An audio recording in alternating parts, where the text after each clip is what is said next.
Saya mendukung undang-undang perampasan aset. Saya mendukung. Satu orang presiden bisa bikin perpu mengalahkan 560 anggota DPR RI. Kayak sekarang orang ribut undang-undang perampasan aset, korupsi. Kita semua tahu akar masalah di Indonesia semua tuh korupsi, bos. Kalau korupsi bikin perpu aja perampasan aset. Kalau nggak mau perpu itu, kita ada Undang-Undang Nomor 7 Tahun 2006, hasil ratifikasi Konvensi PBB melawan korupsi. Sudah ada undang-undangnya, tinggal buat PP. PP masih buat apa? Orang penghasilan sekian, harta lu wajarnya berapa? Nah, jadi bagi saya kunci perubahan itu semua ada di presiden. Makanya konstitusi kita memberikan kuasa penuh pada presiden. Saking kuasanya nih, ditambah lagi kepolisian di bawah presiden lagi nih. Kita ini nggak disuruh cucukan darah bagi nyawa, hanya berani menegakkan kebenaran keadilan. Sewaktu saya ambil alih pemerintahan, saya semakin kaget. Saya tidak menduga parahnya korupsi tersebut. Pernyataan Presiden Republik Indonesia Prabowo Subianto sekaligus menegaskan komitmen bahwa Prabowo sangat mendukung bagaimana perampasan terkait dengan aset-aset koruptor. Jadi dalam perayaan Hari Buruh Internasional atau yang sering juga disebut dengan May Day, beberapa hari yang lalu Prabowo Subianto dalam pidatonya secara terbuka menyatakan mendukung terkait dengan rancangan undang-undang perampasan aset. Jadi ini sebenarnya adalah pernyataan yang kesekian kalinya yang disampaikan oleh Prabowo Subianto bahwa persoalan perampasan aset bahwa terkait dengan koruptor supaya dimiskinkan itu adalah masalah yang cukup serius. Bahkan di berbagai event-event penting, di berbagai forum-forum penting, Prabowo Subianto berulang kali mengatakan bahwa salah satu persoalan yang terpenting di negara kita hari ini adalah persoalan korupsi. Maka dulu sebelum jadi presiden, Prabowo Subianto selalu mengatakan APBN negara kita, postur anggaran kita itu selalu bocor.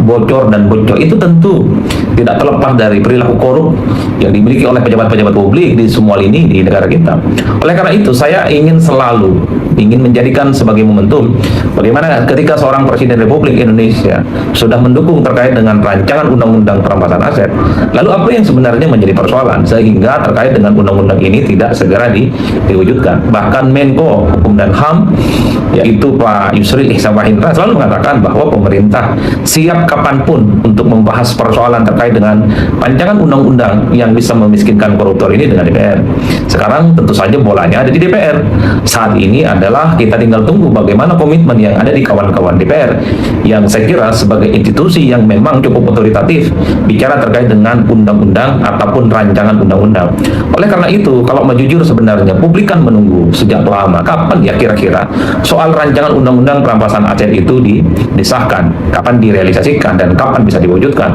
Karena ini selalu dijadikan sebagai ukuran bagaimana komitmen, bagaimana prinsip, bagaimana keseriusan untuk memiskinkan para perilaku korup ataupun memiskinkan para koruptor itu betul-betul dilakukan, bukan hanya sebatas gimmick, bukan hanya sebatas retorika, bukan hanya sebatas omong-omong. Coba bisa kita bayangkan, seorang Presiden Republik Indonesia, dalam hal ini juga pemerintah, sudah siap dan mendukung bagaimana rancangan terkait dengan perampasan aset itu untuk segera dilanjutkan. Saat ini tentu publik sedang menunggu bagaimana komitmen yang ada di DPR. Oleh karena itu wajar kalau kemudian kalau usulan terkait dengan rancangan undang-undang perampasan aset ini sejak eranya Pak SBY sampai hari ini itu tidak diselesaikan, tidak kunjung dibahas, tidak kunjung diseriusi. Publik bertanya-tanya, ada apa sebenarnya dengan rancangan undang-undang ini? Apakah ini dinilai akan menjadi hantu blau, akan dinilai menjadi sesuatu yang menakutkan bagi siapapun di negara kita, bagi siapapun para politisi, bagi siapapun pejabat-pejabat publik, atau siapapun yang memang selama ini begitu longgar untuk melakukan tindakan-tindakan korupsi yang jelas-jelas merugikan negara. Saya selalu mengatakan koruptor itu tidak pernah takut dengan penjara sepanjang mereka itu tidak dimiskinkan kekayaannya. Satu-satunya yang ditakuti oleh koruptor itu kalau kekayaan mereka disita. Jadi apa yang mereka curi, apa yang mereka ambil dari negara kemudian diambil lagi oleh negara, itulah yang kemudian ditakuti. Ya, baik teman-teman, kembali lagi bersama dengan saya di channel ini. Salam NKRI harga mati. Nah teman-teman, di sebuah video yang barusan kita saksikan tadi, yang barusan kita tonton, kita melihat di sana bagaimana pernyataan Bapak Prabowo dan pernyataan Bapak Ahok Nah, mereka dua-duanya adalah orang yang sangat cerdas dan orang yang paling tegas di negara ini. Nah, tadi kita melihat pernyataan Bapak Prabowo menyampaikan bahwa undang-undang perampasan aset udah berkali-kali sebenarnya dia menyetujui teman-teman, dan sampai saat ini masih belum ada persetujuan.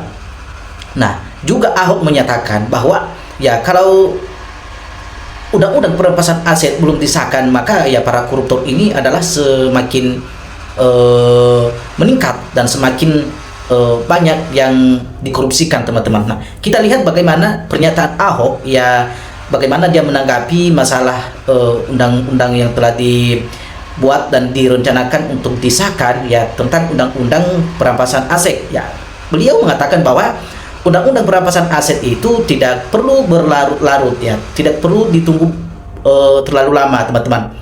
Hal ini karena Indonesia sudah memiliki dasar hukum yang cukup kuat untuk menyita aset pejabat yang kekayaan tidak wajar, itu kata Ahok, teman-teman.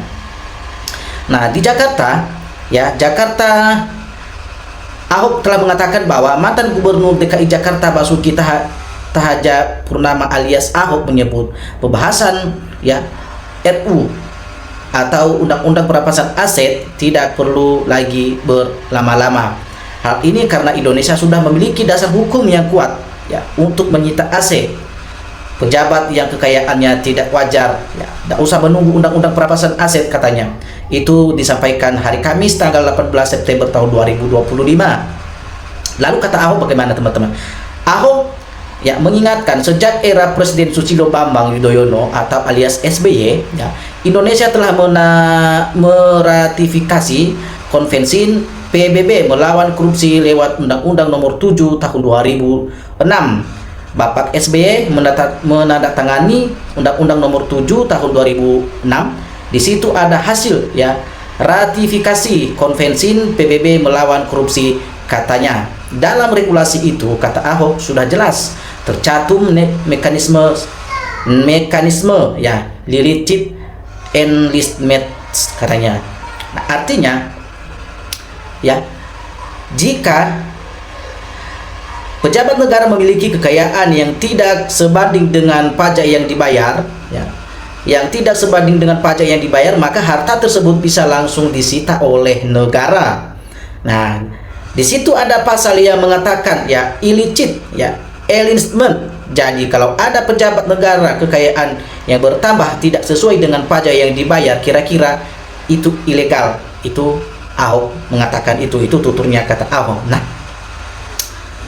itu bisa disita buat negara, nggak usah nunggu-nunggu undang-undang perampasan aset. Sebenarnya sebelum undang-undang perampasan aset ini disahkan, sebenarnya sudah ada undang-undang yang mendukung untuk tetap menjalankan aturan yang sudah dibuat sebelum ini pun direncanakan. Itu adalah undang-undang penyitaan aset yang disampaikan tadi. Ada undang-undang penyitaan aset. Nah, namun persoalannya justru ada pada implementasi. Politikus PDIP Perjuangan itu menyebut Undang-Undang Nomor 7 Tahun 2026 ya hingga kini tidak pernah ditindaklanjuti dengan peraturan pemerintah.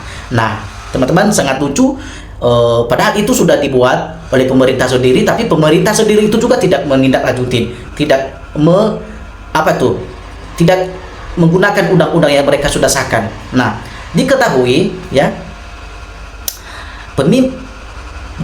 pemimpin DPRD Republik Indonesia memberikan atensi terhadap undang-undang perampasan aset ya dalam rapat evaluasi program legislasi nasional Prolegnas ya Prolegnas tahun 2025 ya RUU perampasan aset ya bersamaan dua RUU lainnya, yaitu RUU Kamar Dagang Industri dalam kurung Kadin dan RUU Kawasan Industri, disepakati oleh seluruh fraksi dan pemerintah untuk masuk di dalam Prolegnas tahun 2025.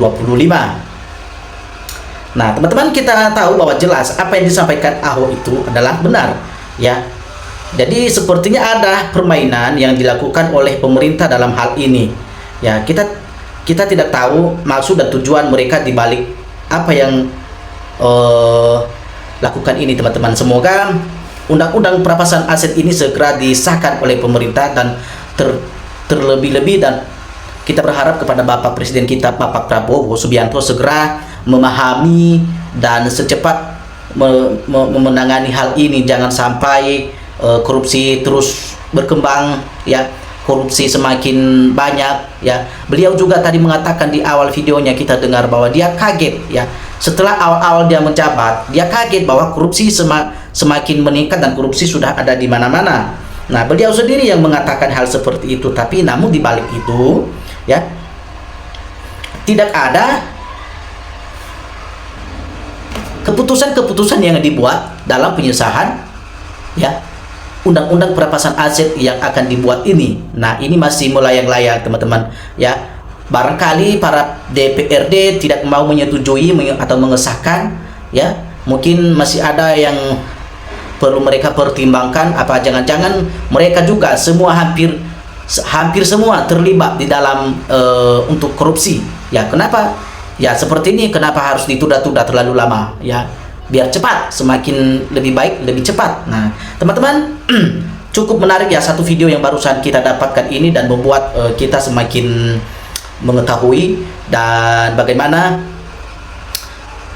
informasi-informasi yang akan datang, dan kita juga semakin paham, ya, semakin memahami situasi-situasi yang akan terjadi dan yang sudah terjadi di bangsa kita saat ini. Ya, para politikus sedang berlomba-lomba, teman-teman, ya. Kita mengatakan sedang berlomba-lomba, ya, hanya untuk kepentingan pribadi mereka, ya. Dan walaupun itu tidak semua, tapi itu sudah pada umumnya para pemerintah, mereka cuma sedikit saja bagian dari pemerintah yang bisa memikirkan bagaimana kehidupan rakyat Indonesia ini, terlebih-lebih kepada masyarakat yang kelas-kelas di bawah, kita sebagai masyarakat yang masih kecil, ya. Jarang sekali pemerintah, ya, memikirkan bagaimana untuk mengangkat orang-orang miskin ini bisa menjadi orang-orang yang yang bisa dikatakan, teman-teman, ya, yang berkeadaan, ya, yang bisa mengubah nasib orang-orang miskin. Banyak sekali, ya, bangsa kita dan negara kita ini adalah negara besar, dan begitu banyak jutaan jiwa-jiwa di negara ini, tapi paling banyak juga orang-orang miskin yang ada di dalam bangsa ini. Tapi pemerintah tidak mau tahu, ya.